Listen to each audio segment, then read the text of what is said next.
Assalamualaikum warahmatullahi wabarakatuh. Di sini kami dari kelompok 5 yang beranggotakan Levi Arti Susandi, lalu ada Silka Gurbah, lalu yang ketiga ada Retno Duding Tias, lalu yang keempat ada Nesya Niyam Pratama, dan yang terakhir ada Mas Sofa Ayuning Tias. Next.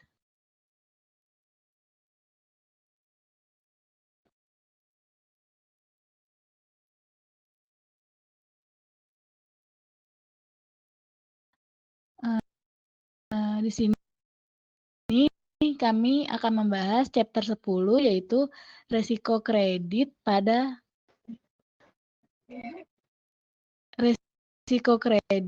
risiko pinjaman individu. Next.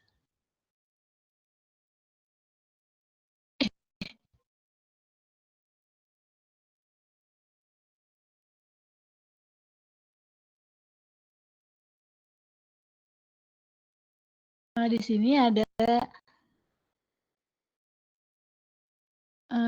di sini dijelasin sebagaimana dibahas dalam bab 1 lembaga keuangan atau LK istimewa karena kemampuannya untuk secara efisiensi mengubah klaim keuangan penabung rumah tangga menjadi klaim yang diterbitkan untuk perusahaan, individu, dan pemerintah. Salah satu jenis spesifik dari transaksi klaim keuangan informasi yang dibahas pada bab 1 ini adalah alokasi kredit.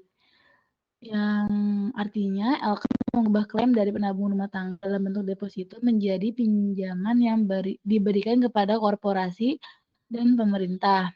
Di sini FI ini menerima risiko kredit atas pinjaman ini dengan itu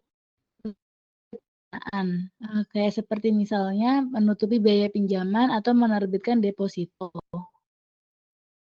Next.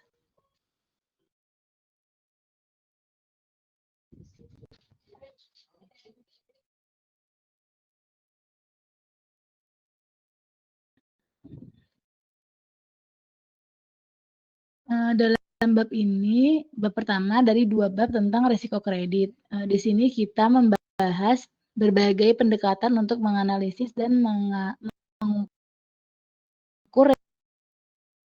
risiko kredit atau default pada pinjaman individu dan obligasi. Di sini tuh yang pertama, dalam pengukuran risiko kredit pada pinjaman individu atau harus itu memberi harga pinjaman atau menilai obligasi dengan benar. Dan yang kedua di sini itu menetapkan atas jumlah kredit yang diberikan kepada salah satu peminjam atau eksposur kerugian menerima keluhan tertentu. Next.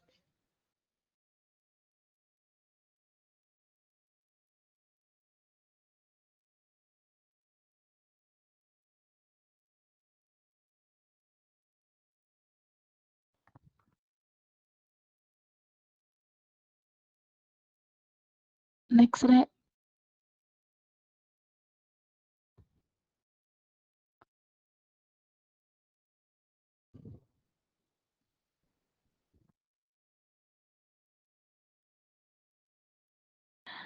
Lalu di sini ada manajemen kredit penting bagi manajer lembaga keuangan karena melibatkan yang pertama itu melibatkan penentuan beberapa fitur dari pinjaman atau instrumen uang. Yang di dalamnya itu ada tingkat bunga, jatuh tempo, hak, jaminan, dan perjanjian lainnya. Lalu yang kedua itu ada proyek lebih berisiko memerlukan lebih banyak analisis sebelum pinjaman disetujui atau instrumen uang yang dibeli. Lalu yang ketiga itu di sini ada jika analisis risiko kredit tidak dapat menyamakan tingkat default bisa lebih tinggi dan mendorong bank ke dalam kebangkrutan, terutama jika pasarnya kompetitif dan margin. Yang keempat ada default satu peminjam besar dapat memiliki dampak signifikan pada nilai dan reputasi banyak orang FI. Next.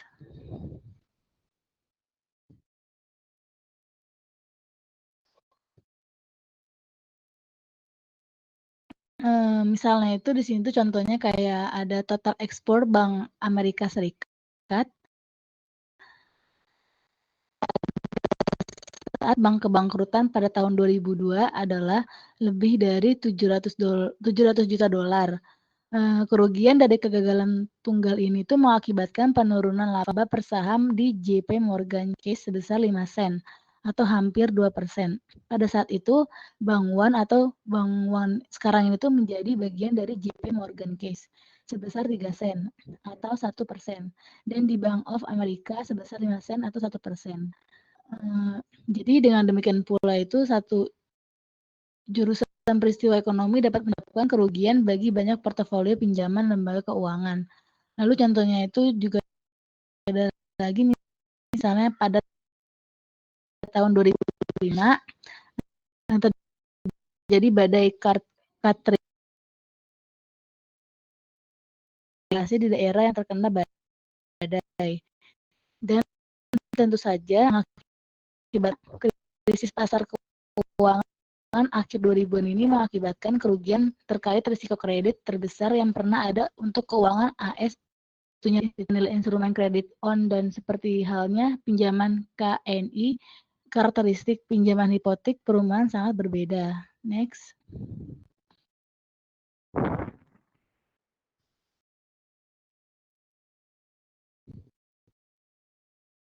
Lalu di sini ada karakteristik ini termasuk ukuran pinjaman, rasio pinjaman terhadap harga entry atau harga pinjaman atau rasio nilai pinjaman, dan jatuh tempo hipotek. Karakteristik ini penting. Yang karakteristik penting lainnya ini adalah tingkat bunga hipotek atau komitmen dan biaya dan beban pinjaman seperti komisi, diskon, dan poin yang dibayarkan oleh peminjam atau penjual untuk mendapatkan pinjaman. Lalu di sini ada tingkat hipotek yang berbeda sesuai apakah hipotek memiliki tingkat bunga tetap atau mengambang, juga disebut adjustable kecepatan. Hipotek dengan tingkat yang dapat disesuaikan atau ARM memiliki tingkat kontraktual secara berkala yang disesuaikan dengan beberapa indeks yang mendasarinya seperti tarif T-bill 1 tahun. Lalu di sini ada proporsi ARM terhadap hipotek suku bunga tetap pada saat bervariasi siklus tarif. Next.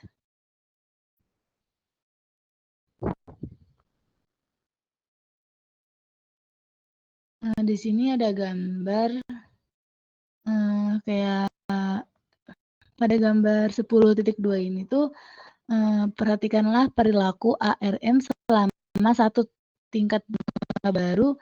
Ini siklus pada tahun 1999 hingga 2007 ketika suku bunga dan ARM naik, lalu turun, lalu naik dan jatuh lagi. Dan perhatikan juga bahwa ARM hampir tidak ada pada akhir 2008-2009 karena pemerintah federal dalam upaya untuk merangsang pasar perumahan yang hancur mengambil tindakan yang menurunkan tingkat tetap ke posisi terendah dalam sejarah. Lalu di sini juga itu pembeli rumah menaikkan rata-rata sebesar 77,2% dari nilai rumah baru mereka dengan meminjam melalui pinjaman hipotek.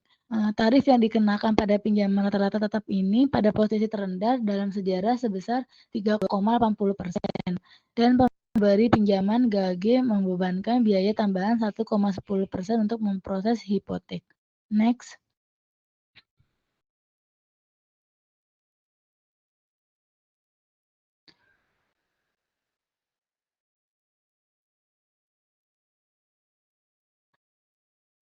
Hipotek perumahan ini adalah pinjaman jangka panjang dengan jatuh tempo rata-rata 28 tahun, sampai harga rumah bisa turun di bawah jumlah pinjaman.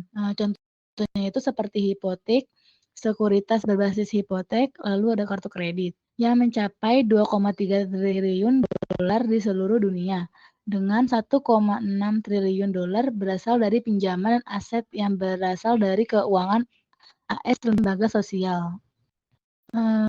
Banyak lembaga keuangan tidak mampu bertahan di krisis hipotek. Untuk ujian Countrywide Financial, penerbit hipotek terbesar di negara itu hampir gagal di musim panas 2007 karena default oleh peminjam subprime mortgage yang hanya $2 miliar investasi ekuitas Singa oleh Bank of America pada tahun 2007 dan kemudian diakuisisi oleh Bank Amerika pada tahun 2008 yang membuat penghematan ini tetap hidup.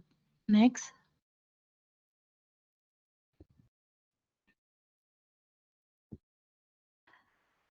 Di sini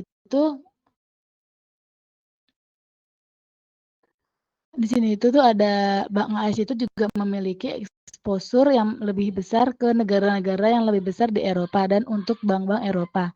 Peristiwa-peristiwa terkait kredit yang tampaknya tak berkesudahan ini menekankan bahwa lembaga keuangan membutuhkan untuk mengelola portofolio pinjaman mereka untuk melindungi lembaga keuangan secara keseluruhan dari kegagalan karena risiko kredit. Akhirnya karena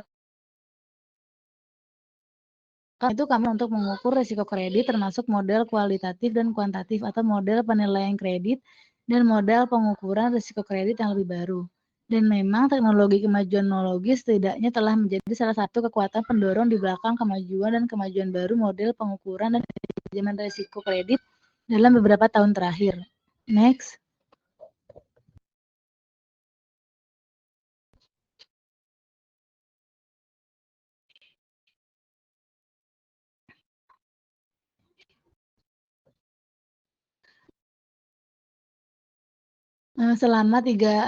Di sini ada masalah kualitas kredit.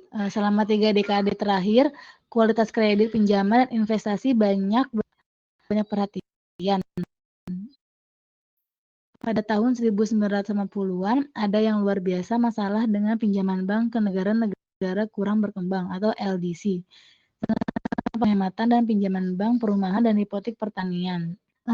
Pada awal 1950-an juga di sini ada perhatian beralih untuk masalah pinjaman real estate komersial ke mana bank, barang bekas, dan asuransi perusahaan semuanya terekspos serta obligasi sampah atau dinilai sebagai spekulatif atau kurang dari sekuritas tingkat investasi oleh lembaga pemeringkat obligasi.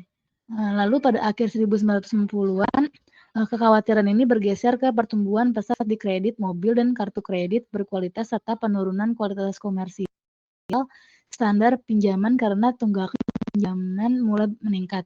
Pada akhir 1990 dan pada awal 2000-an, di sini juga ada perhatiannya terfokus pada masalah dengan perusahaan telekomunikasi, perusahaan teknologi berdaulat, termasuk baru dan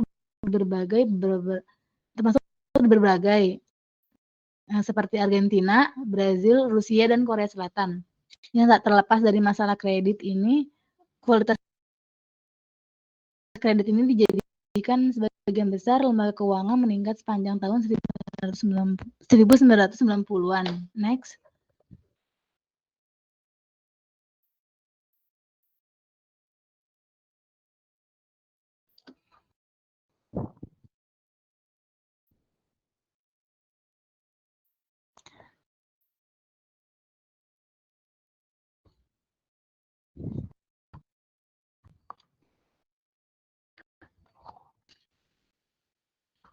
Next.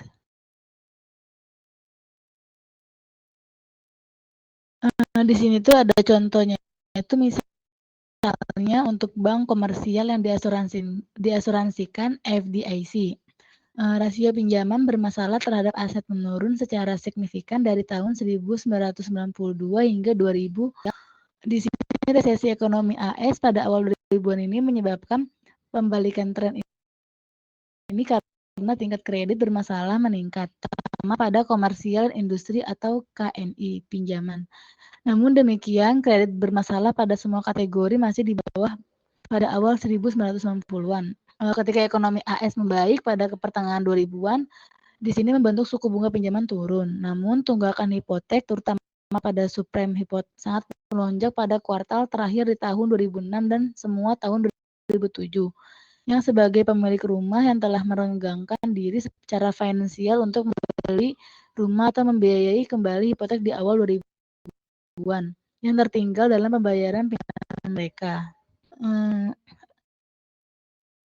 Masalah kualitas kredit dalam kasus terburuk dapat menyebabkan LK bangkrut atau dapat mengakibatkan pengurasan modal-modal dan kekayaan bersih yang begitu signifikan hingga merugikan dan mempengaruhi prospek pertumbuhannya, dan juga kemampuannya untuk bersaing dengan pasar domestik dan internasional lainnya.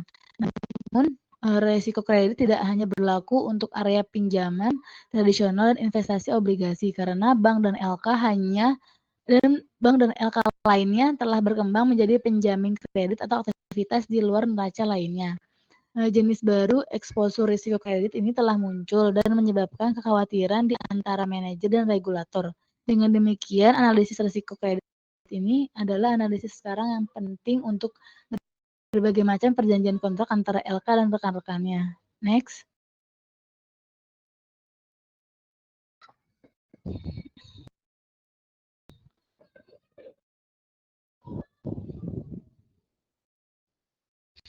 Next. Di sini ada jenis pinjaman.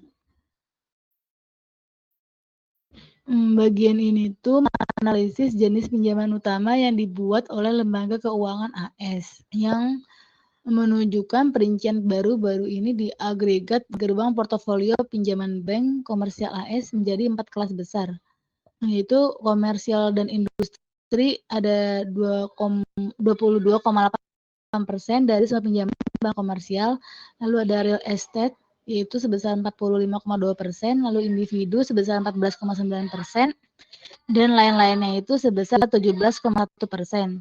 Di sini kami melihat secara singkat masing-masing ini kelas pinjaman secara bergantian. Pinjaman komersial dan industri.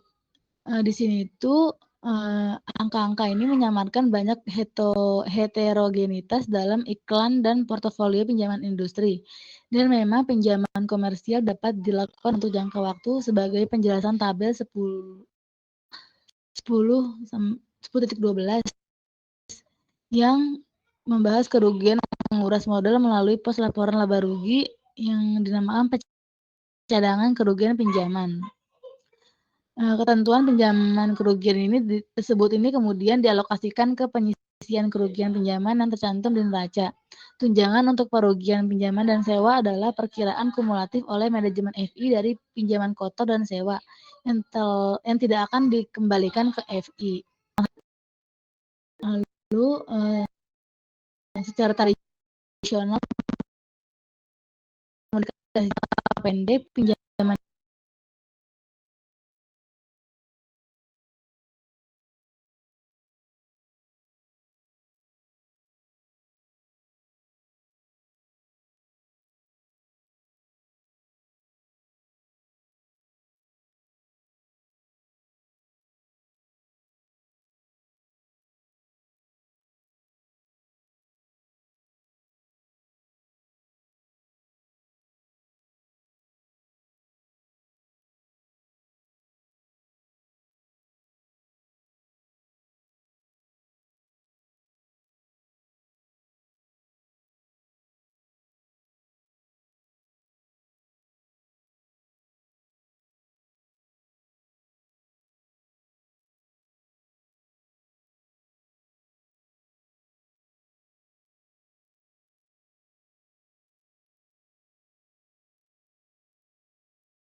Selanjutnya di sini hutang yang dijamin lebih senior dari pinjaman tanpa jaminan atau hutang junior yang hanya memiliki klaim umum atas aset peminjam jika terjadi default.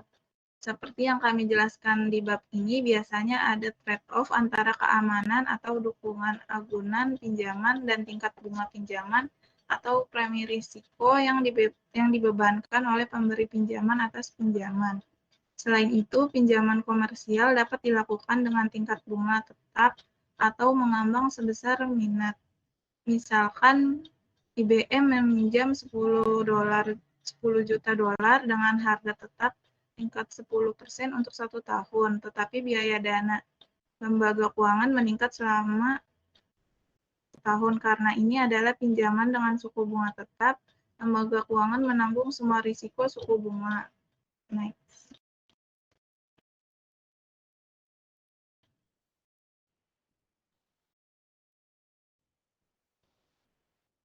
Selanjutnya, tingkat pinjaman dapat secara berkala disesuaikan dengan formula sehingga risiko suku bunga dialihkan dalam jumlah besar sebagian dari lembaga keuangan kepada peminjam.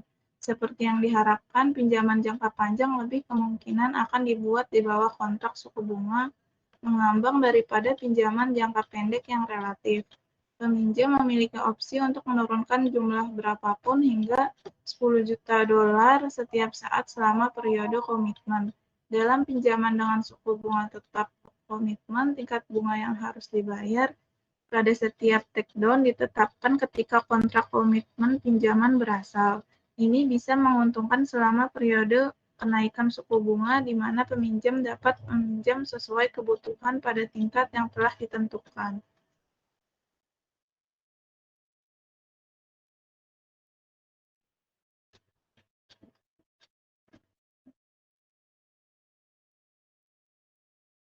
Selanjutnya di sini, jika penurunan suku bunga peminjam dapat meminjam dari sumber lain, kekurangannya adalah biaya, yaitu seringkali biaya di muka diperlukan selain biaya back-end untuk yang tidak digunakan bagian dari komitmen.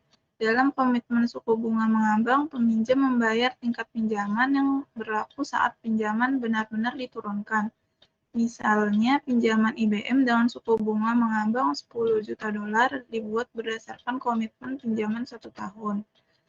Data pada tabel 10.2 ini menunjukkan karakteristik utama dalam survei pinjaman baru-baru ini. Seperti yang Anda lihat, lebih banyak pinjaman K dan I jangka pendek di bawah 1 tahun sebesar 99,18 miliar dolar dari pinjaman jangka panjang 5,78 miliar dolar yang dilaporkan. Next.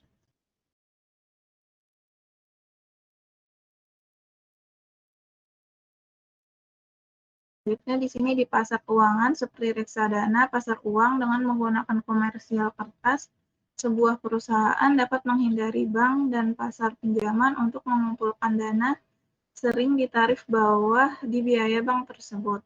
Uang reksadana sangat berpartisipasi dalam pasar kertas komersial senilai 1,7 triliun dolar yang menyediakan sebagian besar dana jangka pendek untuk perusahaan. Saat investor menarik uang dari dana ini, pasar kertas komersial menyusut sebesar 52,1 miliar dolar untuk Minggu sampai Rabu. Arus keluar ini sangat merusak stabilitas pasar pendanaan jangka di mana banyak perusahaan besar sangat bergantung untuk memenuhi kebutuhan mereka, kebutuhan pinjaman jangka pendek.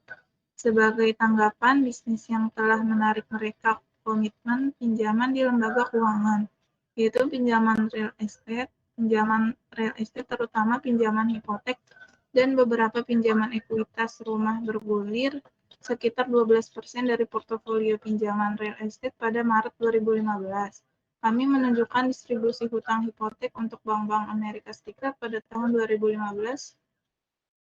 pada tabel 10.3. Next.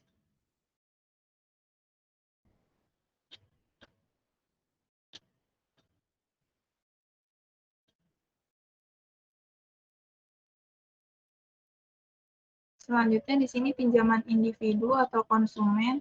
Jenis pinjaman utama lainnya adalah pinjaman individu atau konsumen seperti pinjaman pribadi dan mobil pinjaman. bank komersial, perusahaan pembiayaan, pengecer, lembaga tabungan, serikat kredit, dan perusahaan minyak juga menyediakan pembiayaan pinjaman konsumen melalui kartu kredit seperti Visa, Mastercard, dan kartu kredit kepemilikan yang dikeluarkan oleh SERS dan AT dan T. Next.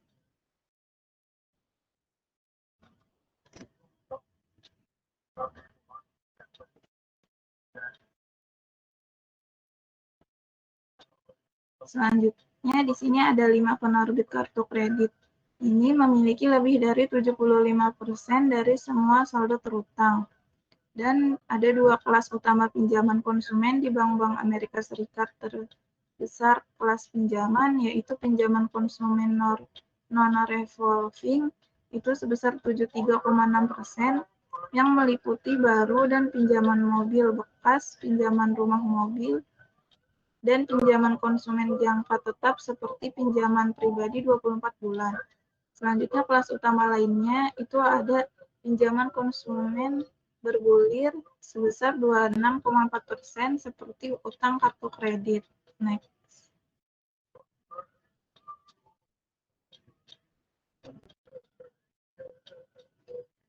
Selanjutnya, dengan pinjaman bergulir, peminjam memiliki batas kredit untuk penarikan dan pelunasan sampai batas maksimum selama umur kontrak kredit.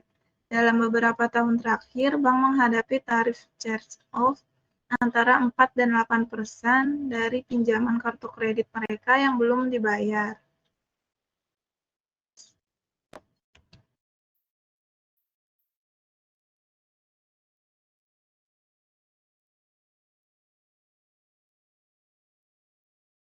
Selanjutnya, pada bulan Oktober 2005, Undang-Undang Reformasi Kepailitan ditandatangani menjadi undang-undang.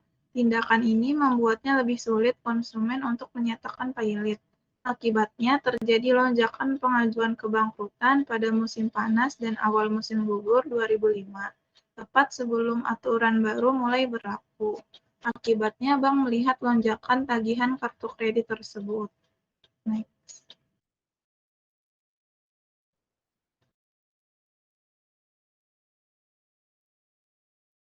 Di sini menunjukkan suku bunga indikatif untuk pinjaman mobil itu sebesar 4,53%, pribadi itu sebesar 9,85% dan kartu kredit itu 11,98% per Maret 2015. Jadi tarif ini itu sangat berbeda tergantung pada fitur seperti jaminan-jaminan, jatuh tempo, tingkat default pengalaman, dan biaya non-bunga.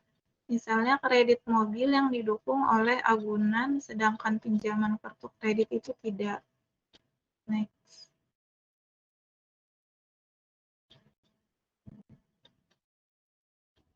Selanjutnya di sini, jika terjadi wan prestasi pada pinjaman mobil itu, lembaga keuangan dapat mengambil alih mobil tersebut untuk mengganti setidaknya sebagian dari pembayaran bunga dan pokok yang hilang. Jika terjadi wan prestasi pada pinjaman kartu kredit, lembaga keuangan tidak memiliki agunan yang tersedia untuk memulihkan pembayaran bunga dan pokok yang hilang. Demikian, lembaga keuangan mengenakan tarif yang lebih tinggi untuk pinjaman kartu kredit.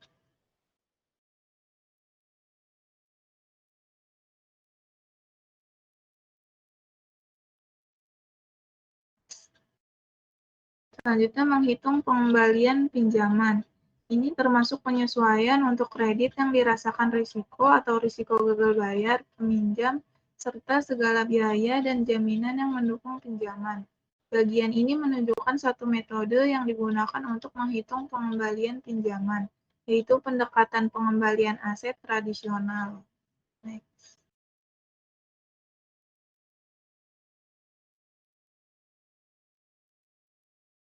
Ini ada pengembalian pinjaman yang dijanjikan secara kontrak.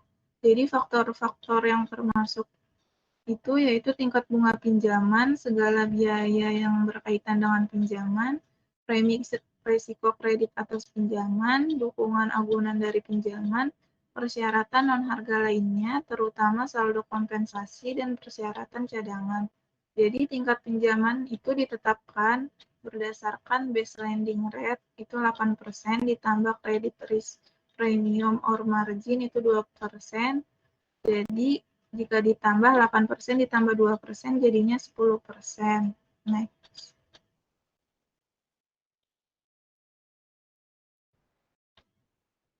Selanjutnya, tingkat pinjaman dasar dapat mencerminkan biaya modal rata-rata tertimbang lembaga keuangan atau biaya dana marginalnya, seperti tingkat surat berharga, tingkat dana federal atau LIBOR, London Interbank Overnight Rate, yang merupakan tingkat pinjaman dolar antar bank dengan jatuh tempo tertentu di pasar luar negeri atau euro dolar.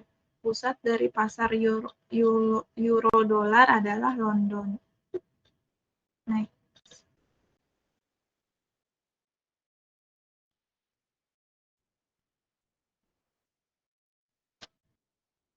Selanjutnya, suku bunga LIBOR itu yang lebih tinggi menghasilkan biaya pinjaman yang lebih tinggi untuk bisnis, sementara suku bunga yang lebih rendah dapat membuat lembaga keuangan ragu-ragu untuk meminjamkan.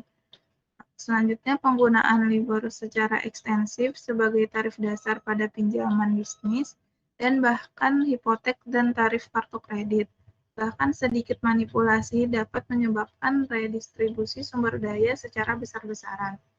Selanjutnya, suku bunga utama paling sering digunakan dalam menentukan harga pinjaman jangka panjang, sedangkan dana Fed Fund Rate, dan LIBOR Rate paling sering digunakan dalam menentukan harga pinjaman jangka pendek. Next.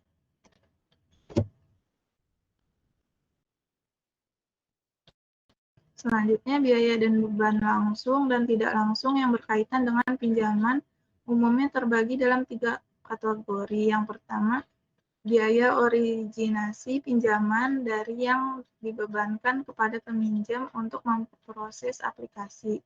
Yang kedua, persyaratan saldo kompensasi atau B untuk disimpan sebagai simpanan, umumnya itu giro tanpa bunga. Yang ketiga, reserve requirement yang dikenakan oleh Federal Reserve pada giro lembaga keuangan, khususnya lembaga penyimpanan, termasuk saldo kompensasi apapun.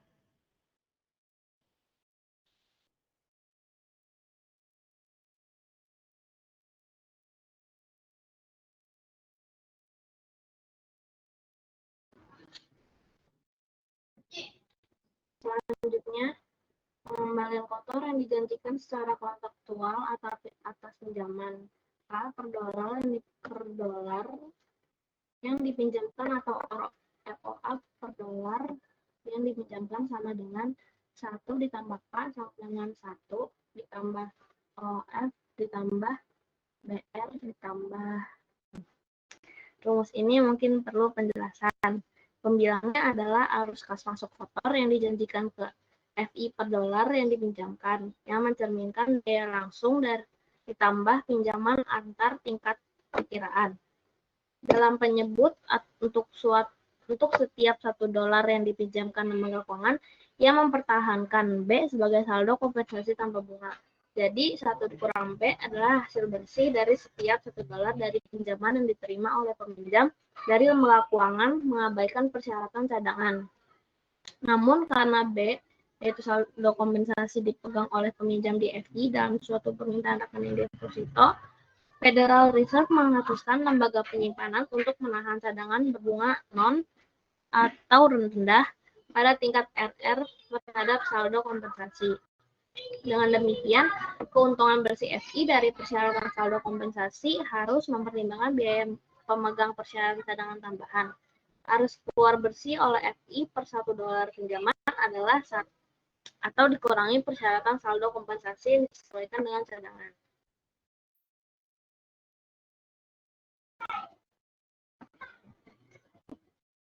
Selanjutnya, dalam kasus khusus di mana biaya adalah 0 dan saldo kompensasi hanya 0, formula pengembalian yang dijanjikan secara kontraktual dikurangi menjadi 1 tambah K sama dengan 1 tambah BR tambah U. Artinya, premi atau margin risk of credit merupakan faktor fundamental yang mendorong pengembalian pinjaman yang dijanjikan setelah tingkat dasar pinjaman ditetapkan. Dan perhatikan juga kalau Karena pasar pinjaman komersial menjadi lebih kompetitif, keduanya biaya originasi dan saldo kompensasi menjadi kurang penting. Untuk contoh di mana saldo kompensasi masih dibebankan, FI sekarang dapat mengizinkannya untuk disimpan sebagai deposito berjangka dan mereka memperoleh bunga.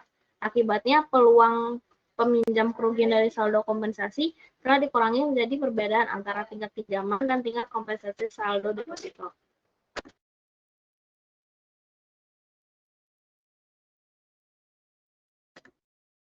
Selanjutnya, pengembalian yang diharapkan dari pinjaman. Pengembalian pinjaman yang dijanjikan yaitu 1 tambah K yang disepakati oleh peminjam dan pemberi pinjaman, disepakati mencakup fitur suku bunga pinjaman dan suku bunga seperti biaya. Pengembalian pinjaman yang dijanjikan bagaimanapun mungkin berbeda dari yang diharapkan, dan memang pengembalian pinjaman yang sebenarnya karena risiko gagal bayar. Risiko default adalah risiko bahwa peminjam tidak dapat atau tidak mau memenuhi persyaratan yang dijanjikan berdasarkan pinjaman kontrak. Risiko default biasanya hadir sampai tingkat tertentu di semua pinjaman. Jadi pada saat itu, pinjaman dibuat pengembalian yang diharapkan per dolar yang dipinjamkan terkait dengan yang dijanjikan kembali seperti yang ada di situ, di mana P adalah probabilitas pelunasan pinjaman, sehingga FI menerima pokok dan bunga seperti yang dijanjikan. Dan 1 kurang P adalah probabilitas default, di mana FI tidak menerima apapun.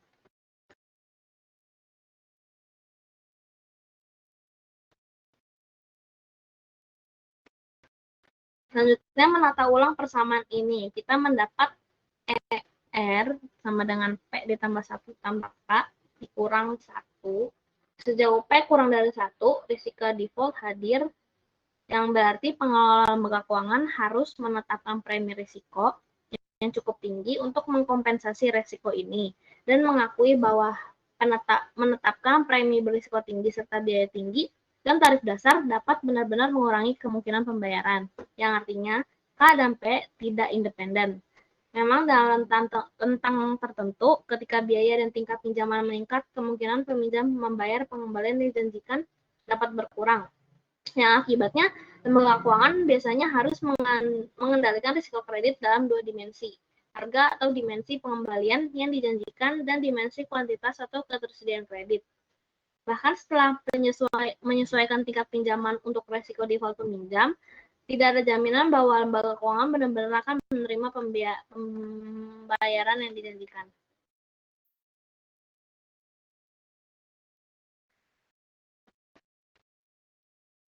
Selanjutnya, keputusan kredit eceran versus grosir. Yang pertama, eceran. Karena ukuran dolar yang kecil dari pinjaman dalam konteks portofolio aset keseluruhan lembaga keuangan dan biaya yang lebih tinggi untuk mengumpulkan informasi tentang peminjam rumah tangga, sebagian besar keputusan pinjaman yang dibuat di tingkat retail cenderung menerima atau menolak keputusan. Terlepas dari risiko kredit mereka, peminjam yang diterima seringkali dikenakan biaya tingkat bunga yang sama dan dengan implikasi premi risiko kredit yang sama. Misalnya seperti seorang individu kaya yang meminjam dari serikat kredit untuk membiayai pembelian Rolls-Royce, kemungkinan akan dikenakan tarif pinjaman mobil yang sama dengan individu yang kurang kaya meminjam dari serikat kredit itu untuk membiayai pembelian sebuah Honda. Dalam terminologi keuangan, pelanggan retail, yaitu kredit konsumen, lebih cenderung diurutkan atau dijatahkan oleh pembatasan kuantitas pinjaman daripada perbedaan harga atau suku bunga, yang artinya di tingkat retail, lembaga keuangan mengendalikan risiko kreditnya dengan penjatahan kredit daripada dengan menggunakan kisaran suku bunga atau harga.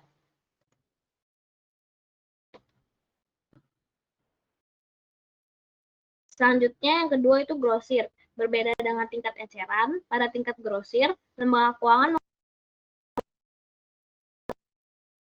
untuk mengendalikan lembaga pinjam pada peminjam grosir, peminjam berisiko lebih rendah dapat dikenakan suku bunga pinjaman di bawah suku bunga pinjaman utama. Peminjam berisiko tinggi dikenakan markup pada suku bunga utama atau premi risiko kredit untuk mengkompensasi lembaga keuangan untuk risiko kredit tambahan yang terlibat. Namun, peningkatan suku bunga pinjaman dapat menurunkan probabilitas bahwa peminjam akan membayar pengembalian yang dijanjikan. Misalnya seperti peminjam yang dikenakan biaya 15% untuk pinjaman, suku bunga utama sebesar 6% ditambah premi risiko kredit sebesar 6%, mungkin dapat melakukan pembayaran pinjaman yang dijanjikan hanya dengan menggunakan dana tersebut untuk berinvestasi dalam investasi risiko tinggi dengan kemungkinan kecil untuk mendapatkan hasil yang besar. Dalam kasus ekstrim, lembaga keuangan tidak menerima bunga dan biaya pinjaman yang dijanjikan maupun pokok asli yang diminjamkan. Ini menunjukkan bahwa tingkat bunga kontraktual yang sangat tinggi biaya pinjaman sebenarnya dapat mengurangi pengembalian pinjaman yang diharapkan oleh lembaga keuangan karena tingginya suku bunga pendorong peminjam untuk berinvestasi dalam proyek-proyek beresiko. Alternatifnya, hanya peminjam yang berniat menggunakan dana pinjaman untuk berinvestasi dalam proyek beresiko tinggi mungkin tertarik untuk meminjam dari lembaga keuangan dengan suku bunga tinggi.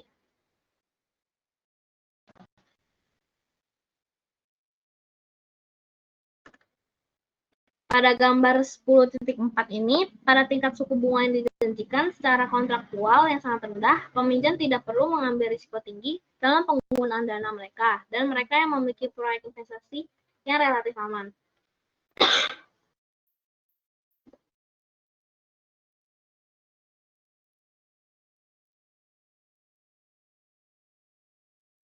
Selanjutnya, pengukuran risiko kredit.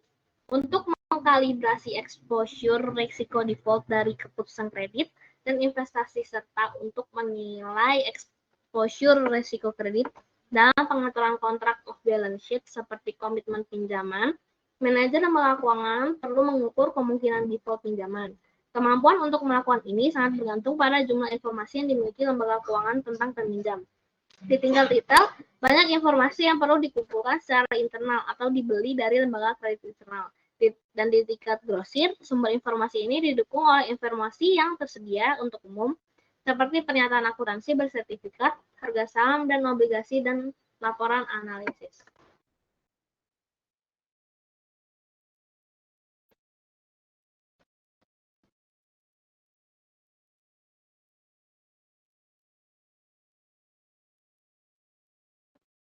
Selanjutnya, model risiko default. Ekonom, analis, dan manajer lembaga keuangan telah menggunakan banyak model berbeda untuk menilai risiko default pada pinjaman dan obligasi. Ini bervariasi dari yang relatif kualitatif hingga model yang sangat kuantitatif. Selanjutnya, model-model ini tidak saling eksklusif. Sebuah manajer lembaga keuangan dapat menggunakan lebih dari satu model untuk mencapai penetapan atau jumlah pinjaman. Seperti yang akan dibahas di bawah ini secara lebih rinci, banyak waktu dan upaya baru ini telah dikeluarkan lembaga keuangan dalam membangun model evaluasi risiko kredit yang sangat teknis. Bahkan dari model ini menggunakan ide dan teknik yang serupa dalam model risiko pasar yang dibahas dalam bab 15. Kami menganalisis sejumlah model dalam dua kelompok besar, yaitu model kualitatif dan kuantitatif.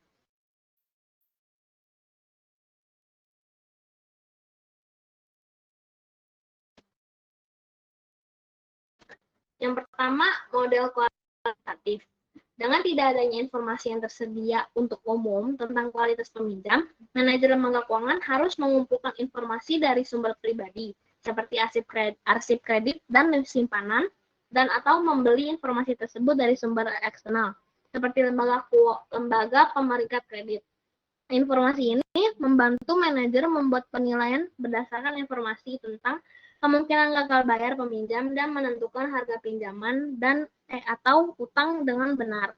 Secara umum, jumlah informasi yang dikumpulkan bervariasi dengan ukuran potensi exposure utang dan biaya penagihan.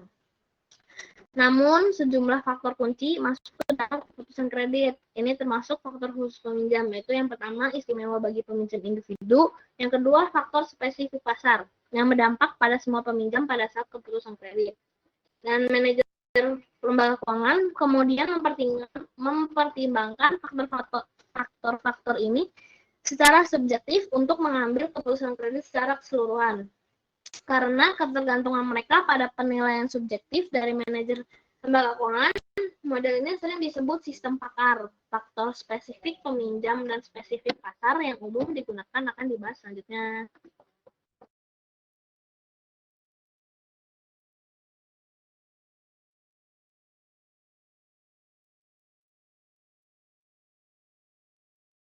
Selanjutnya, faktor khusus peminjam. Yang pertama itu ada reputasi. Reputasi peminjam melibatkan riwayat pinjam-meminjam dari pemohon kredit. Jika dari waktu ke waktu, peminjam telah membangun reputasi untuk pembayaran yang cepat dan tepat waktu, ini meningkatkan daya tarik pemohon kepada lembaga keuangan. Hubungan pelanggan jangka panjang antara peminjam dan pemberi pinjaman membentuk implisit. Dan yang kedua, kontrak. Mengenai pinjaman dan pembayaran yang melampaui formal kontrak hukum eksplisit yang menjadi dasar hubungan peminjam pemberi pinjaman, pentingnya reputasi yang hanya dapat dibangun dari waktu ke waktu melalui pembayaran kembali dan perilaku yang diamati, merugikan peminjam kecil dan baru. Ini adalah salah satu alasan penawaran umum perdana sekuritas utang oleh perusahaan kecil sering membutuhkan hasil yang lebih tinggi daripada penawaran perusahaan yang lebih tua dan lebih berpengalaman.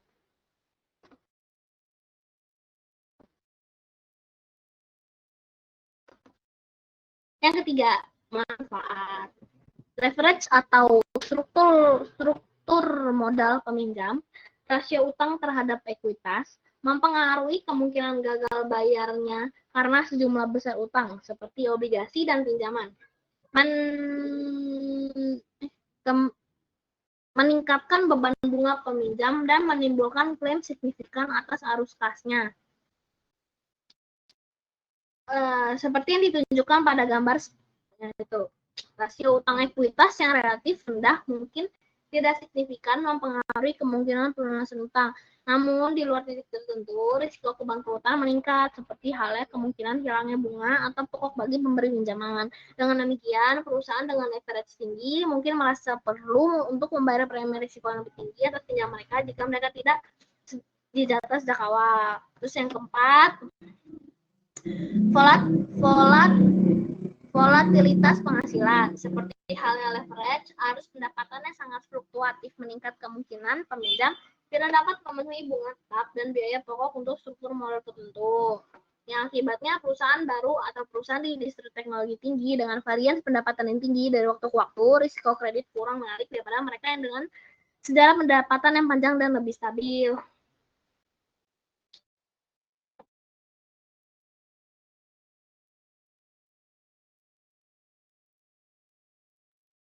Yang kelima, jaminan.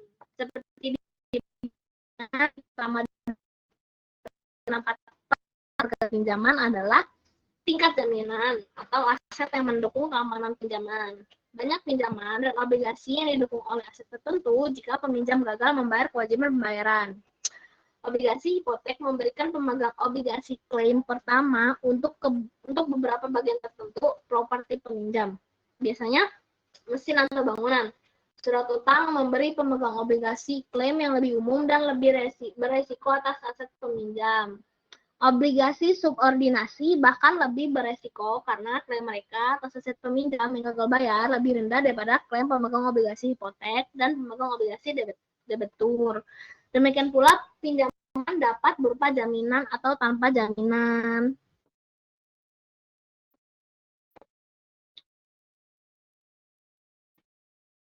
Selanjutnya, faktor spesifik pasar.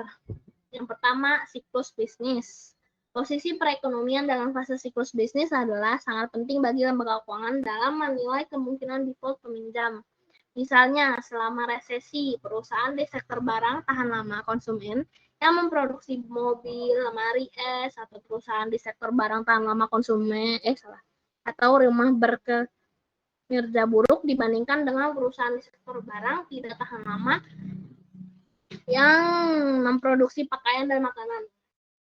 Orang mengurangi kemewahan selama resesi, tetapi cenderung mengurangi kebutuhan seperti makanan. Dengan demikian, peminjam korporasi di sektor barang tahan lama konsumen ekonomi sangat rentan terhadap risiko gagal bayar. Karena kekhawatiran siklus lembaga keuangan lebih mungkin untuk meningkatkan tingkat relatif penjatahan kredit dalam fase resesi. Ini memiliki konsekuensi yang sangat merugikan bagi peminjam kecil dengan akses terbatas atau tanpa akses ke pasar kredit alternatif seperti pasar kertas komersial.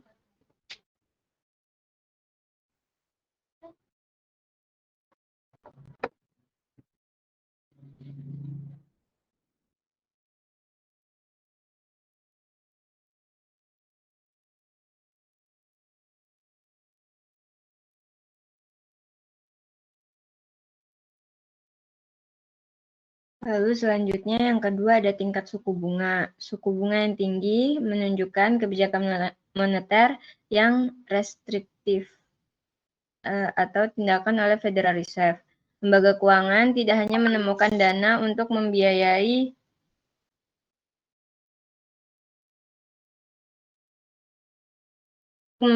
keputusan pinjaman mereka lebih langka dan lebih mahal, tetapi juga harus menyadari bahwa suku bunga yang tinggi berkolerasi dengan resiko kredit yang lebih tinggi secara umum. Seperti yang telah dibahas sebelumnya, pada tingkat suku bunga yang tinggi dapat mendorong peminjam untuk mengambil resiko yang berlebihan dan mendorong hanya pelanggan yang paling berisiko untuk dipinjam. Sejauh ini kami telah menggambarkan hanya beberapa faktor kualitatif peminjam dan ekonomi tertentu yang dapat dipertimbangkan oleh manajer lembaga keuangan dalam memutuskan kemungkinan gagal bayar pada pinjaman atau obligasi apapun. Nah, daripada membiarkan faktor-faktor tersebut masuk ke dalam proses keputusan dalam murni subjektif, maka manajer lembaga keuangan dapat mempertimbangkan faktor-faktor ini dengan cara yang lebih objektif atau kuantitatif. Kami membahas model kuantitatif yang digunakan untuk mengukur resiko kredit berikutnya. Salah satu sumber informasi yang sering digunakan adalah Risk Management Association atau RMA. RMA ini telah menjadi referensi standar bagi ribuan pemberi pinjaman komersial dengan menyediakan data neraca dan pendapatan rata-rata untuk lebih dari 400 industri. Namun rasio umum yang dihitung untuk setiap kelompok ukuran dari industri ini ada data tren 5 tahun dan data laporan keuangan untuk lebih dari 1.000 komersial peminjam. Untuk model yang kuantitatif, yang pertama ada model penilaian kredit. Jadi model penilaian pada kredit ini adalah model kuantitatif yang menggunakan karakteristik peminjam yang diamati baik untuk menghitung skor yang mewakili probabilitas default pemohon atau untuk menyortir peminjam ke dalam kelas rasio default yang berbeda. Dengan memilih dan menggabungkan karakter ekonomi dan keuangan peminjam yang berbeda, manajer lembaga keuangan mungkin dapat yang pertama menentukan secara numerik faktor mana yang penting dalam menjelaskan rasio gagal bayar. Yang kedua, evaluasi tingkat relatif atau pentingnya faktor-faktor ini. Yang ketiga, meningkatkan penetapan harga rasio gagal bayar. Yang keempat, lebih mampu menyaring pelamar pinjaman yang buruk. Yang kelima, berada dalam posisi yang lebih baik untuk menghitung cadangan yang dibutuhkan untuk memenuhi perkiraan kerugian pinjaman di masa depan. Yang kedua, ada model probabilitas linear dan model logif. Model probabilitas linear menggunakan data pada masa lalu, seperti rasio keuangan sebagai masukan ke dalam model untuk menjelaskan pengalaman pembayaran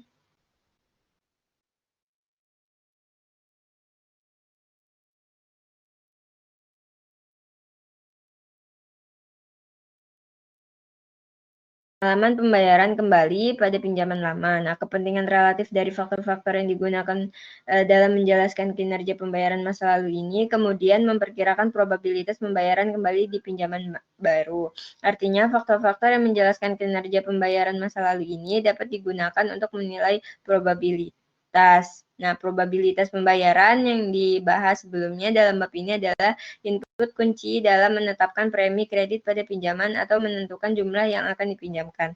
Nah, kemudian gagal bayar ini secara singkat kami membagi pinjaman lama menjadi dua kelompok pengamatan, yaitu yang macet dan yang tidak macet.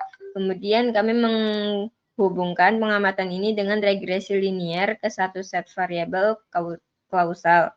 Nah, yang mencerminkan informasi kuantitatif tentang peminjam seperti leverage atau pendapatan. Kami memperkirakan model dengan regresi linear dari bentuk ini. Nah, di mana adalah estimasi pentingnya variabel KJ, misalnya leverage dalam menjelaskan pengalaman pembayaran di masa lalu. Yang ketiga ada model diskriminan linier. Sementara probabilitas linier dan model logit memproyeksikan nilai probabilitas gagal bayar yang diharapkan pada pinjaman yang diberikan. Model diskriminan ini membagi peminjam ke dalam kelas risiko gagal bayar tinggi atau rendah, bergantung juga pada karakteristik yang diamati.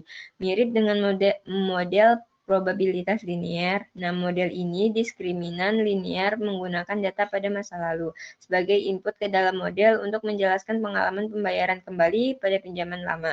Nah, kepentingan relatif dari faktor-faktor yang digunakan dalam menjelaskan kinerja pembayaran masa lalu, kemudian meramalkan apakah pinjaman tersebut termasuk dalam kelas default tinggi atau rendah. Nah, pertimbangan model analisis diskriminan yang dikembangkan oleh E.I. Altman untuk perusahaan manufaktur yang diperdagangkan secara publik di Amerika Serikat. Nah, variabel indikator Z adalah ukuran keseluruhan dari klasifikasi risiko default peminjam komersial. Pada halaman ini,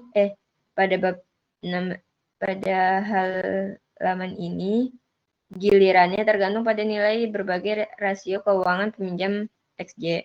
Nah, dan bobot penting rasio ini berdasarkan pengalaman yang diamati di masa lalu dari default versus peminjam non-defaulting berasal dari model analisis diskriminan. Untuk slide selanjutnya, model pengukuran dan penetapan harga pada risiko kredit yang lebih baru. Sebab pertama, struktur jangka derivasi risiko kredit. Nah, salah satu metode berbasis pasar untuk menilai eksposur kredit, risiko kredit dan probabilitas gagal bayar adalah dengan menganalisis premi risiko yang melekat dan struktur imbal hasil saat ini atas untung atau peminjam perusahaan kepada peminjam dengan peringkat risiko serupa. Lembaga pemeringkat seperti Standard & Poor's, S&P mengkategorikan penerbit obligasi korporasi ke dalam setidaknya 7 kelas utama menurut persepsi kualitas kredit. Nah, kantor pengawasan keuangan mata uang yang mengatur bank-bank nasional membatasi kemampuan bank-bank untuk membeli surat-surat berharga di luar kelas-kelas ini. Sebagai perbandingan, regulator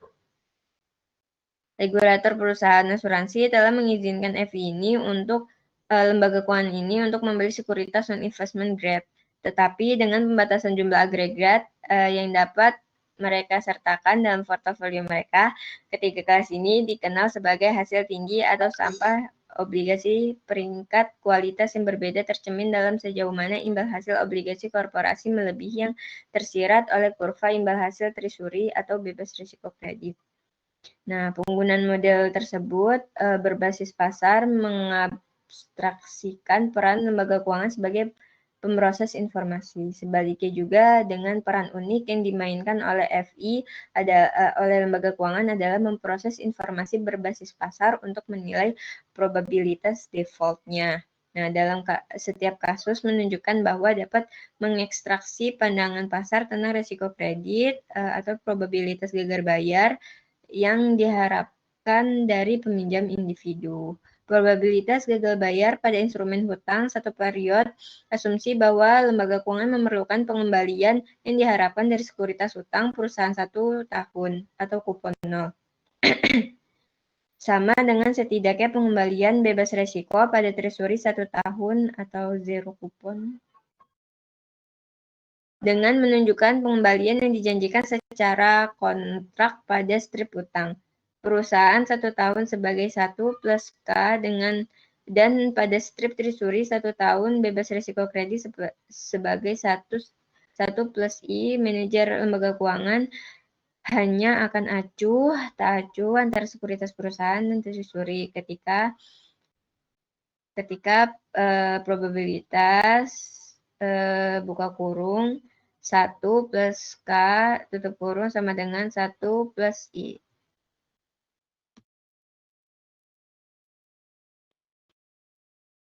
Analisis ini dapat dengan mudah diperluas ke kasus yang lebih realistis di mana lembaga keuangan tidak mengharapkan untuk kehilangan semua bunga dan semua pokok jika peminjam korporat gagal bayar. Secara realistis, pemberi pinjaman lembaga keuangan dapat mengharapkan untuk menerima pembayaran sebagai bahkan jika peminjam mengalami kebangkrutan. Misalnya, Tabel ini memberikan tingkat pemulihan utang yang gagal bayar menurut jenis utang dari tahun 82 sampai 2014.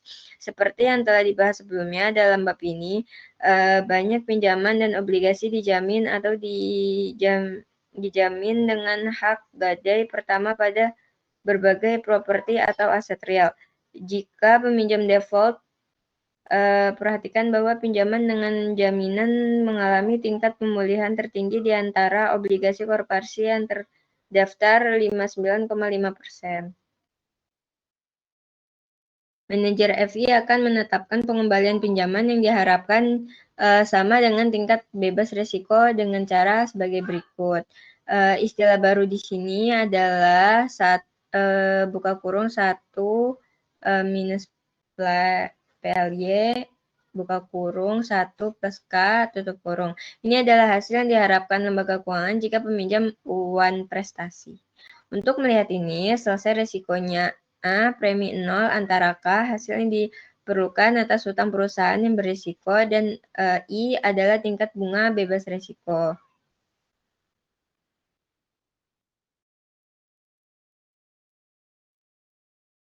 Jadi, untuk hasil yang diperluas atas hutang perusahaan yang berisiko, dikurangin tingkat bunga pada risiko, terus zero kupon sama dengan buka kurung 1 plus tingkat bunga bebas risiko, tutup kurung, dibagi Y plus P minus PY, tutup kurung, dikurangi buka kurung 1 plus I, tutup kurung.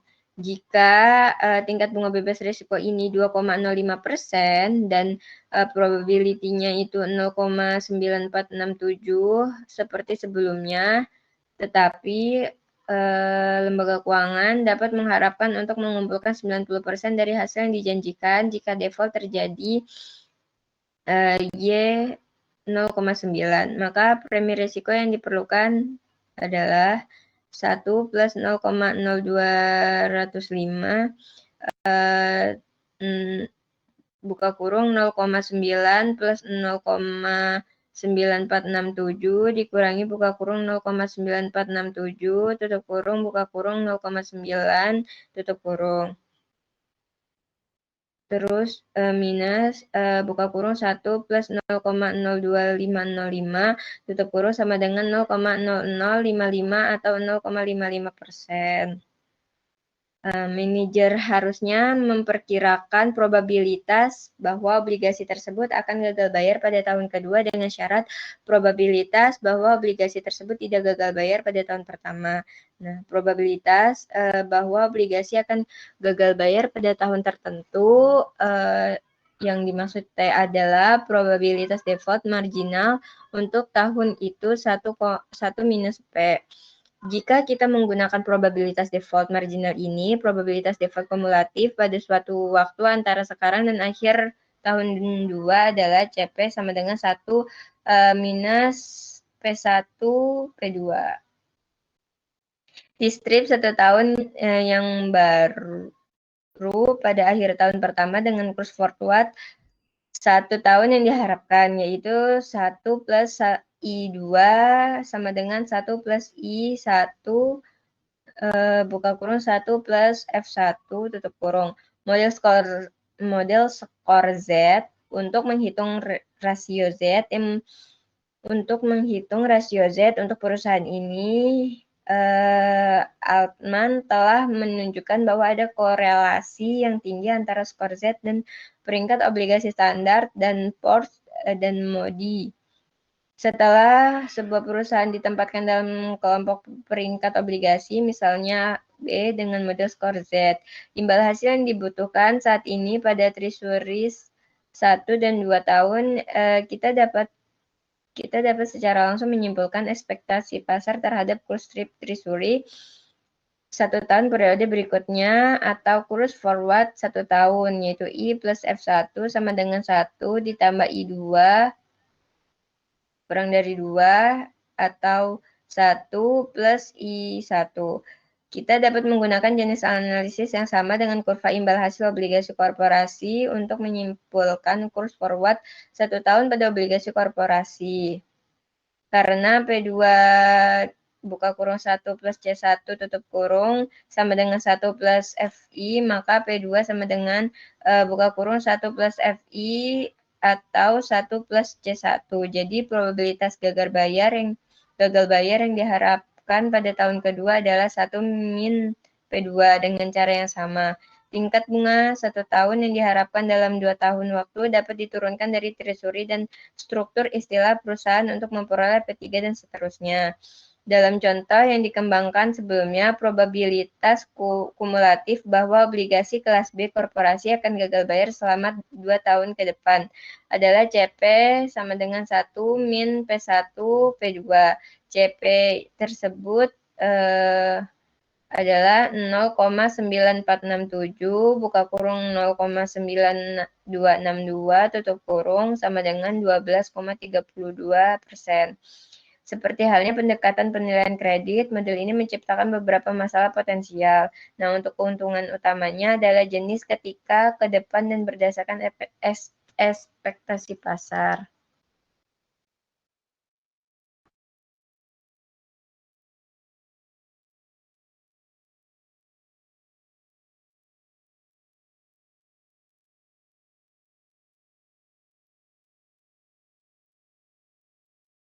Kemudian selanjutnya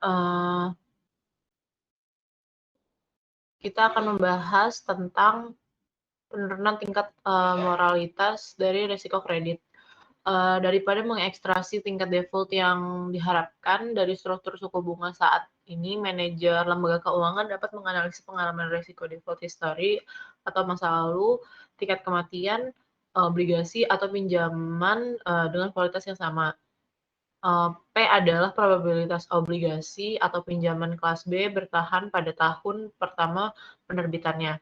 Jadi 1 min P pada tahun pertama penerbitan. Jadi 1 min P adalah tingkat kematian marginal atau probabilitas obligasi, atau bisa juga dibilang gagal bayar pada tahun pertama penerbitannya. Sementara P adalah probabilitas pinjaman bertahan pada tahun kedua mengingat default belum terjadi selama 1 tahun pertama. 1 min P kuadrat adalah tingkat kematian marginal untuk tahun kedua. Jadi untuk setiap tingkat kualitas peminjam korporasi, kurva tingkat kematian marginalnya atau MMR-nya dapat menunjukkan pengalaman pada tingkat histori obligasi dalam kelas kualitas tertentu di setiap tahun setelah penerbitan obligasi atau pinjaman. Next.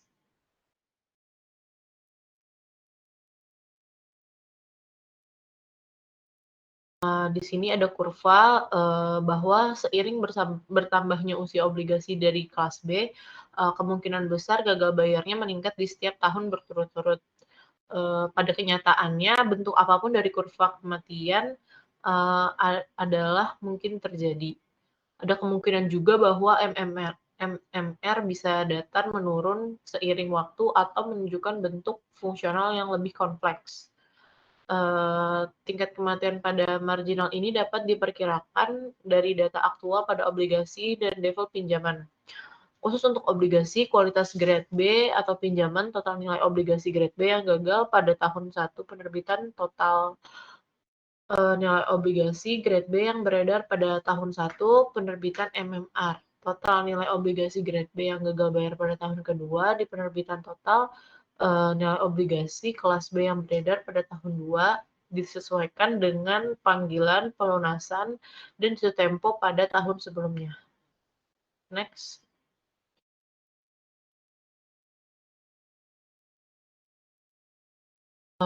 Selanjutnya kita akan membahas tentang model RA-ROC. Model yang semakin populer digunakan untuk mengevaluasi risiko kredit berdasarkan data pasar adalah model RA-ROC. Jadi ROC ini dipelopori oleh banker dan sekarang telah diadopsi oleh hampir semua bank besar di Amerika Serikat dan Eropa. Ide penting di balik ROC adalah bahwa daripada mengevaluasi ROA tahun aktual atau yang dijanjikan secara kontrak atas pinjaman seperti sebelumnya dalam bab ini, yaitu bunga bersih dan biaya dibagi dengan jumlah yang dipinjamkan. Petugas pemberi pinjaman menyeimbangkan diharapkan antara pendapatan dan biaya dikurangi biaya dana terhadap resiko pinjaman yang diharapkan. Jadi pembilang persamaan ROC adalah laba bersih atas pinjaman selanjutnya daripada membagi pendapatan pinjaman tahunan dengan aset yang dipinjamkan. Itu dibagi dengan beberapa ukuran risiko aset atau yang sering disebut dengan risiko modal. Next.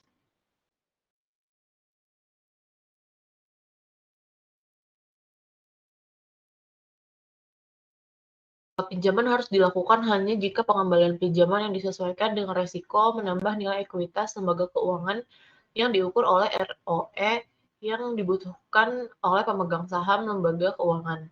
Jadi misalnya jika ROE lembaga keuangan adalah 10%, pinjaman harus dilakukan hanya jika perkiraan ROC lebih tinggi dari 10% yang diminta oleh pemegang saham lembaga keuangan, sehingga imbalan atas investasi mereka di atas mereka di lembaga keuangan dapat diimbangi.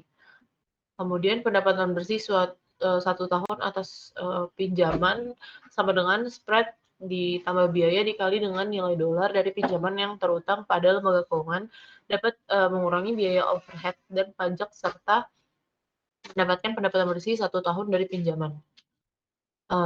Namun masalah yang lebih sulit dari memperkirakan ROC adalah pengukuran risiko pinjaman. Dua metode memperkirakan risiko pinjaman melibatkan penggunaan model durasi dan penggunaan tingkat default pinjaman. Menggunakan durasi untuk memperkirakan risiko tentang durasi menunjukkan bahwa presentasi perubahan nilai pasar suatu aset seperti pinjaman. Next.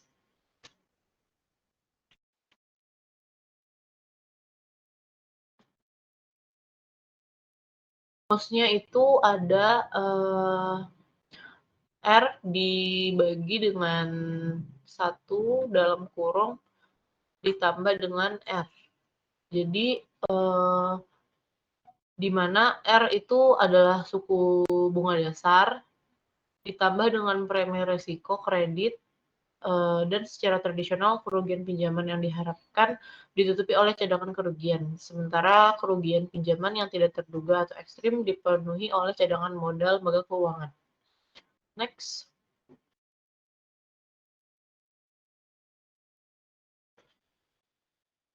Kemudian di sini ada contoh soal, misalnya lembaga keuangan ingin mengevaluasi risiko kredit dari pinjaman 1 juta dengan durasi 2,7 tahun untuk peminjam. Asumsikan saat ini ada 400 obligasi publik di dalamnya. Pertama langkahnya adalah mengevaluasi perubahan aktual dalam premi risiko kredit. Pada masing-masing ini obligasi selama 1 tahun terakhir, dalam contoh ini di tahun 2018. Perubahan ini adalah diplot dalam kurva frekuensi pada gambar 10.8 mulai dari penurunan premi risiko hingga negatif 2% menjadi meningkat menjadi 3,5%. Karena peningkatan terbesar mungkin sangat ekstrim atau tidak terrepresentatif, skenario terburuk 90% dipilih, yaitu hanya 4 obligasi dari 400 yang memiliki peningkatan premi risiko melebihi 99% kasus terburuk. Next.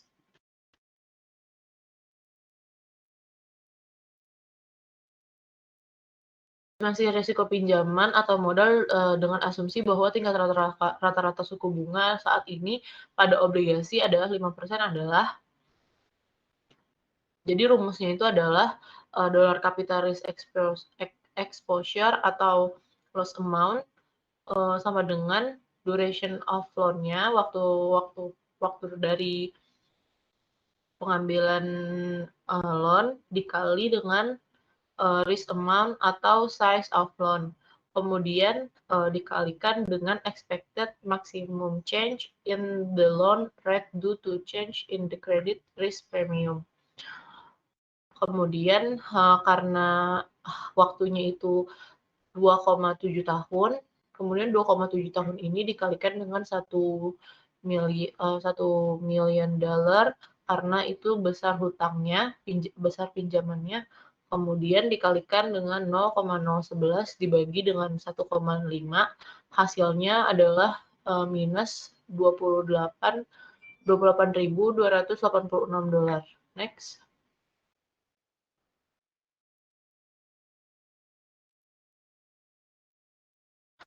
Sementara nilai pasar dari jumlah pinjaman adalah 1 juta, jumlah risiko atau perubahan di dalamnya menurun kualitas kreditnya. Jadi penyebut dari persamaan RAROC adalah kemungkinan kerugian atau 28.286. Untuk menentukan apakah pinjaman tersebut layak untuk dibuat estimasi resiko pinjaman dibandingkan dengan pendapatan pinjaman. Misalkan proyeksikan selama 1 tahun, ditambah biaya adalah sebagai berikut. Jadi setelah diproyeksi selama 1 tahun itu sebesar 0,2% dikali dengan 1 juta, hasilnya 2.000. Kemudian ada biayanya, fee-nya sebesar 1% dikali 1 juta itu 1.000. Kemudian ROC itu kan rumusnya 1 year net income on loan dibagi dengan loan risk-nya. Risk-nya kan tadi sebesar 28.286. Jadi hasil penambahan dari spread dan fees 3.000 dibagi dengan risk-nya itu sebesar 10,61%. Dapat dilihat bahwa RAROC dapat berupa pandangan ke depan, membandingkan pendapatan yang diproyeksikan selama setahun ke depan pinjaman dengan risk amount atau resikonya, atau melihat ke belakang, membandingkan yang sebenarnya pendapatan yang dihasilkan dari pinjaman selama setahun terakhir dengan resiko jika 10,61%. Next.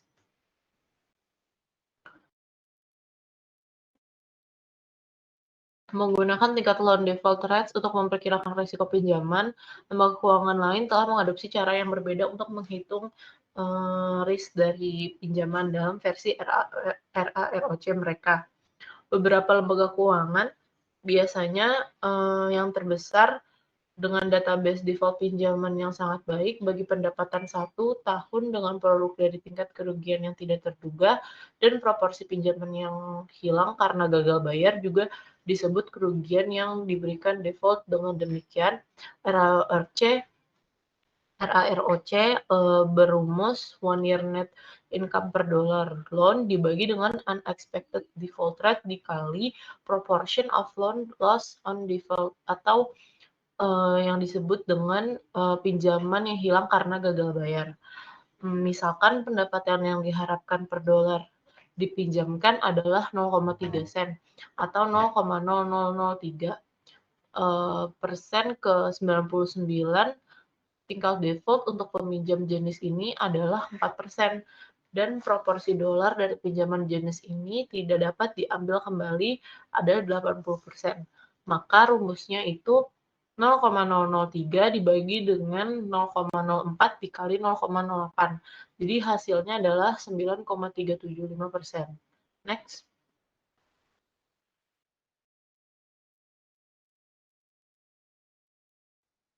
Kemudian ada option models of default risk. Jadi kerangka teoritis dalam beberapa tahun terakhir mengikuti karya perintis Nobel Merton, Black, dan Hall, kami sekarang menyadari bahwa ketika sebuah perusahaan mengumpulkan dana dengan menerbitkan obligasi atau meningkatkan pinjaman, banknya ingin memegang opsi default atau pembayaran kembali yang sangat berharga. Karena kewajibannya yang terbatas sebagai memegang ekuitas, kerugian peminjam kerugian peminjam dibatasi pada sisi yang negatif oleh jumlah ekuitas yang diinvestasikan di perusahaannya. KMF Corporation mengubah ide yang relatif sederhana ini menjadi model memantau kredit. Kemudian banyaknya lembaga keuangan di Amerika Serikat sekarang menggunakan model ini untuk menentukan frekuensi resiko default yang diharapkan dari perusahaan yang besar. Next.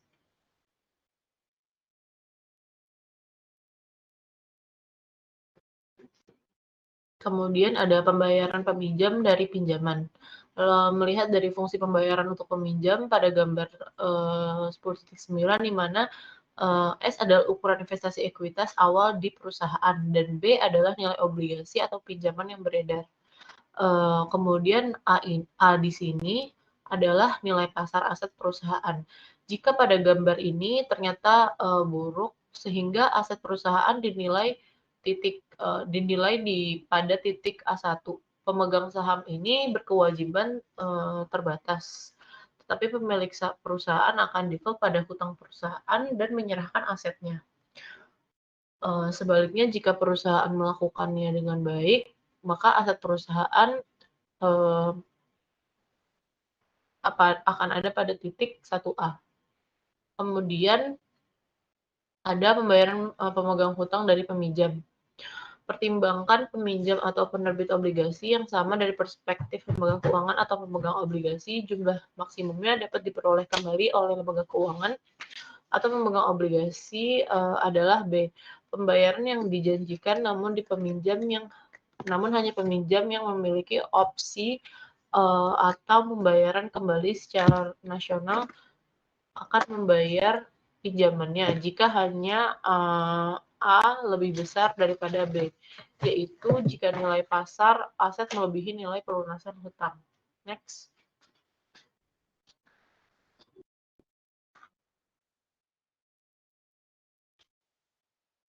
Kemudian menerapkan model valuasi opsi pada perhitungan risiko default premi Merton telah menunjukkan bahwa konteks kerangka kerja opsi sebelumnya cukup mudah untuk mengungkapkan nilai pasar dari pinjaman berisiko yang dibuat oleh pemberi pinjaman kepada peminjam.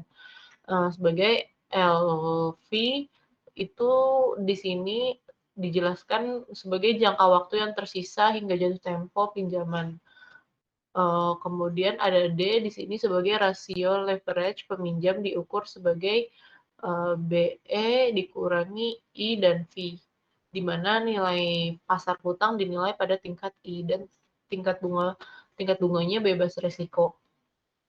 Kemudian ada NH, ini adalah nilai yang dihitung dari tabel statistik distribusi normal standar.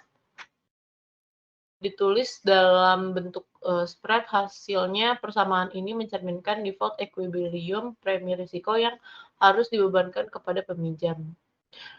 Di mana K di sini berarti hasil yang diperlukan atas hutang berisiko. Kemudian in di sini berarti natural logaritma dan I di sini tingkat bebas risiko atas uang dengan jatuh tempo yang setara. Next.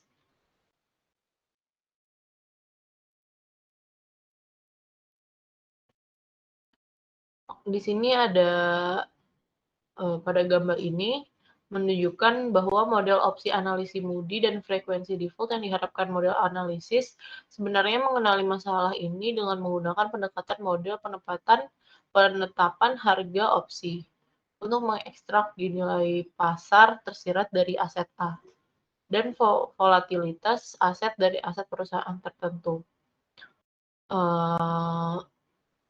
Seperti yang ditunjukkan pada gambar, frekuensi default diharapkan IDF yang dihitung mencerminkan probabilitas bahwa nilai pasar aset perusahaan akan jatuh di bawah pembayaran yang dijanjikan pada kewajiban hutang jangka pendek dalam 1 tahun. Jika nilai aset perusahaannya turun di bawah kewajiban, maka itu dianggap perusahaan tersebut dianggap bangkrut secara ekonomi. Next.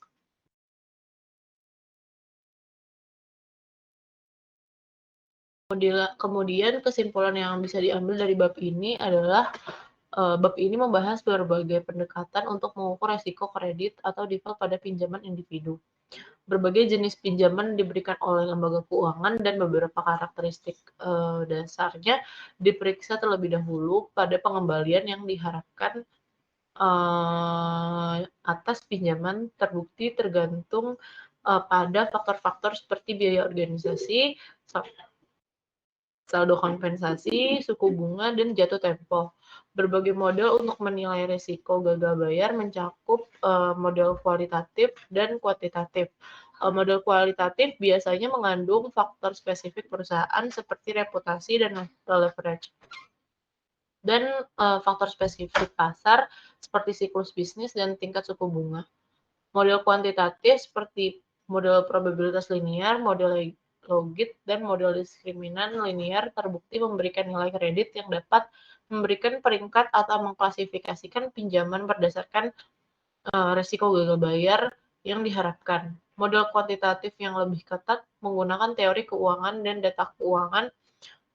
Di sini termasuk struktur jangka dan model tingkat kematian serta RAROC.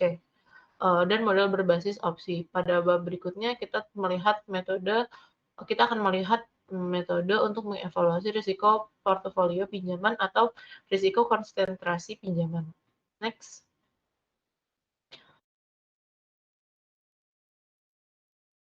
Sekian dari kelompok kami, kurang lebihnya mohon maaf. Wassalamualaikum warahmatullahi wabarakatuh.